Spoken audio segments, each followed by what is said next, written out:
For so long, I think purists have shunned using cognac with anything, even water. When you cook or when you marinate, there's that intensity of the cognac who actually intensifies the flavor. And when we pair with food, it's the same thing, you know, we just intensify the product through the cognac. Everyone thinks that approaching the cocktail like a chef is new. It's definitely not. Cocktails and mixology is really an inner laboratory of trying things out, trial and error, making some mistakes.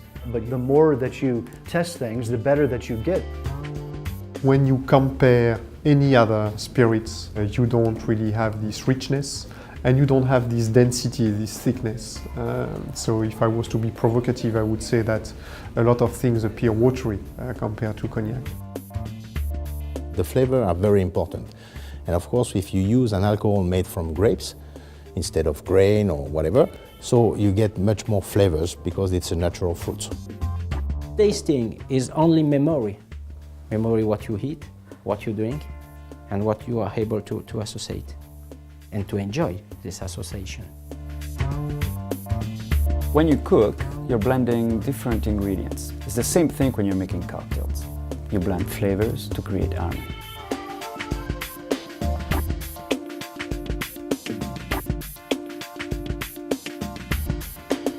For today's recipe, I need something young, but not too young, complexity, but maybe not too complex. So I have something in mind.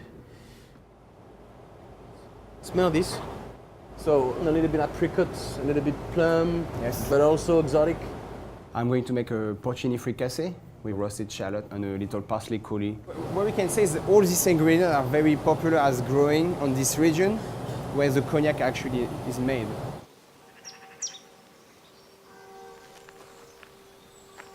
Je fais partie d'une famille de vignerons qui doit être installée sur le village, sa création, puisque sur le fronton du porche, nous avons 1744. Alors nous sommes dans des sols, comme vous constatez, très calcaires, et c'est indispensable pour faire un vin cognac. Because it's very poor earth, the vineyards suffer. But we know that when the vineyards suffer, they make a good quality. Nothing is hard when you love your job, you know? You have just to see the quality of the leaf. Here, she need something. She's small yellow. This one is well, this one is green. It's like a beautiful girl, pretty girl, okay? This one I've not eat enough. The East India cocktail really first appeared in the 1882 Harry Johnson's illustrated bartending manual. Start off with a little bit of pineapple juice. What we're doing is we're accenting a profile of the cognac, the sweetness of it and the spiciness of it. And what we're doing is we're amplifying that. The sweet is your curacao, your orange liqueur. And we use a little simple syrup, basically sugar and water. And your spice, which in this case we're using bitters. It is a punch, it does require spice. You get the spirit, which is your cognac, which you'll use about 2 ounces of. If you shake it, you're imparting air into it. You're breaking up those ions. What happens is it's a textural experience across your tongue. The cognac tends to have a lot of baking spices, so why not? We're gonna throw a baking spice in there, fresh grated nutmeg. And we'll use flamed orange zest. And we caramelize those orange oils because it's accenting and making it a little sweeter. But we're also laying some citrus zest on the top. There should be balance. When you taste something that's just right, you're gonna go, wow, that's good. If you say that's good, then you know that that's balanced. We're going to do the roasted shallot now. It's just going to be roasted in the oven. They're going to bring, keep all their sweetness. A little time, you just get more intensity of the flavor of the shallot. All the heat goes up, is captured by the skin, goes back to the shallot. There's no extraction. Everything is concentration. Cognac is a distillate of wine, so it's a wine concentrate, and then it's aged for a long time. So you have this richness from the start, from the original material, and because of that, you really have an harmony, you have a fruitiness which nothing else compares to. People say that to produce a very good wine, you need a very small crop, you need a very old vineyard, etc. Here, the soil and the terroir, of course, is important, but our concentration here is the distillation. It's not only the vineyard. What is very important is to have a very good grape at the harvest moment to make a good wine and to make a good cognac. So we pump the wine in the pot still here, we put fire, the wine boil, and the steam passes through this element called chapiteau. After that, the steam passes through the cold water in a pipe here, so the steam becomes the eau de vie. Eau de vie is a spirit just distilled. What you like in a perfume, you like all the aromas you can find in a perfume. And of course you have a lot more aromas in a perfume, for instance a perfume of rose, than you can have in the rose itself. For the cognac it's the same thing, you have the concentration of all the aromas of the grapes in the spirit, in the cognac you obtain. These potatoes are gonna bring like crispiness, and they're gonna put all of these, different components together. That's a clarified butter. And this, with the cognac, is going to be a perfect accent. They all goes like this. And we're going to put them up here. The potato, when they're going to be finished, they're going to be crisp and translucent to the light. Well, there are key elements in cooking. I think the first is to know how to select a good ingredient and cook it well. And when we cook well, I would say it's more like respecting the product. Remember the childhood of warm butter? This is what I can say about it. This is correct. We're just looking for a little bit of crisp, and you can define all the fiber of the potatoes, basically. That's beautiful, no? A butter potato like this alone would go well with the cognac. It's 100% butter, and it's potatoes, and it has some crispiness. With that cognac who has been aged in wood, we're gonna find some pear right here. Barrels are watertight, but they are not airtight. And therefore, as evaporation goes through the wood pores, you create what we call here the angel share. This is why we get this great aroma here in the cellar. We have a specific term in cognac industry when we're talking about this smell, about old cognacs and this kind of humidity, it's called rancio. For more romantic, you can imagine like you are into down woodlands with some mushroom in the morning.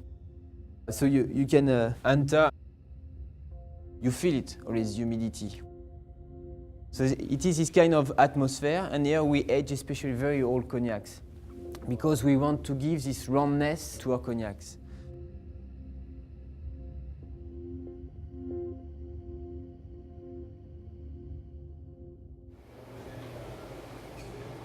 Alcohol increases flavor. That's why people put it in food. That's why chefs use it. We're gonna place a little bit some parsley in the corner here, and a little bit of the cognac. And so that's what we're doing. We're taking those natural nuances of the cognac and accenting them, and then impacting it with flavor. All of this for a glass of cognac.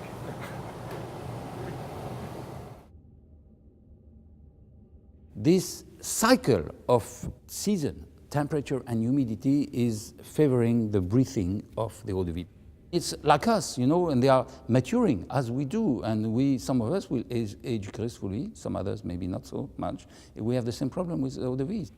So all is very important. The quality of the wine, the quality of the distillation, the quality of the wood is very important.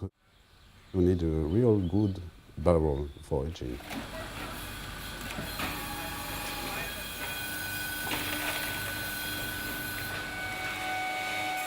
Le bois, après on le monte en coque. On le bousine pour donner la couleur et la chauffe.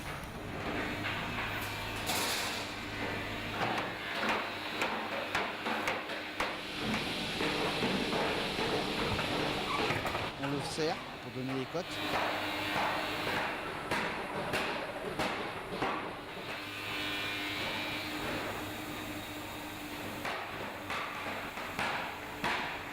Ensuite, nous rognons les fûts pour pouvoir mettre le fond. On les éprouve. Nous les emballons, les filmons et les expédions. You know, when you are cooking, you take some spice, just a few. It's the same with a cognac. For example, if you want more apricot, for example, this cognac has more apricot aromas, or this cognac has more orange aromas. So you can blend different cognac to do what we want.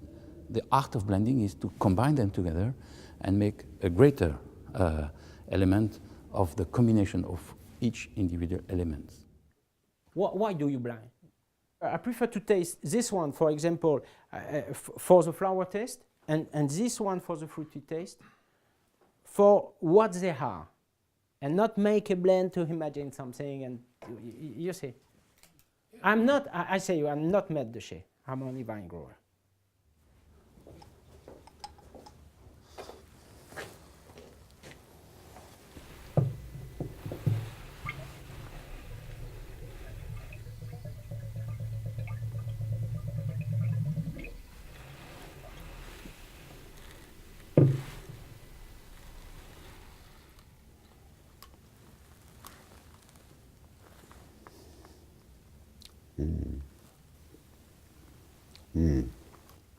This is very, very fine, a very old cognac.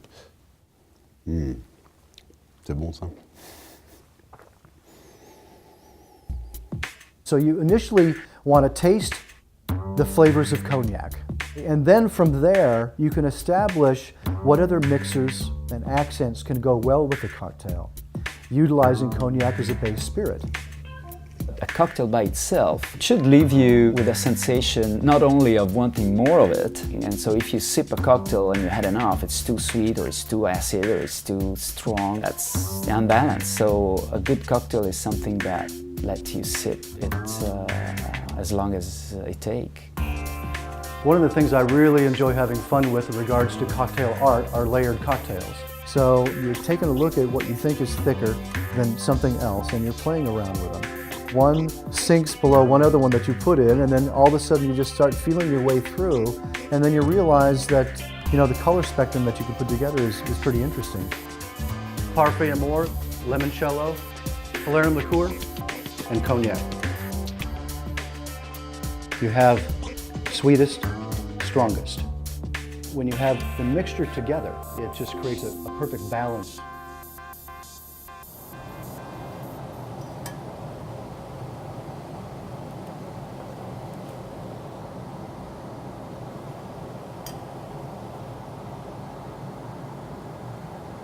So now we have this little parsley juice.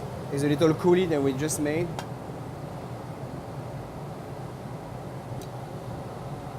And this is the dish. Like a nice porcini fricassee with caramelized shallot and pomme maxime, parsley jus. Would you like to taste? And porcini and cognac, I think, goes well. Cognac spent 25 years in the barrels. It's infused with the wood. You just picture the tree and the mushroom growing at the foot of the trees, and the cognac. We are in fall right now. This is the harvest of potatoes, harvest of mushroom. It was all there. We just took what the ground, the soil, gave us, and served with a cognac from the same terroir. If I give you tomorrow the keys and I promote you to master blender, your great problem will be, what am I going to do with all these 300,000 barrels, aged from 2 years to some of them 100 years? What are you going to do with them? It's just, you know, humanly you can't even answer that question. The sheer size of it and the time, the historical time that has been taken by generations to build up what we are. We lost our art. Now it's trendy because we're reclaiming it. No. All we're doing is just catching up. Cognac is right up the alley now. It's the spirit that, to me, working with cocktails with it and the aging of it, it's a perfect fit, really. They are just blend In 1 week, perhaps, they grow. It's just the beginning. You have to wait 4 years before having a production. So it's 4 years to grow and having nothing. It's only for the future.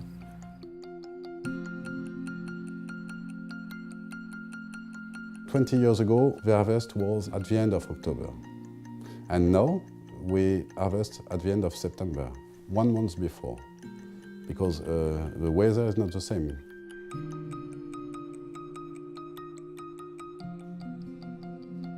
One concern we have now is the change of climate. We have to think in Cognac area to change a little bit how we're working in order to obtain always the same strength for our wines, even with the evolution of the climate. Now we want to change many things and to be modern. We think that we are intelligent and we have computers and many things, so I take care about all this because I think we are very lucky to be in a whole village, in a famous village, and good production of aroma and many things. So if we disturb all this, we have not the same result.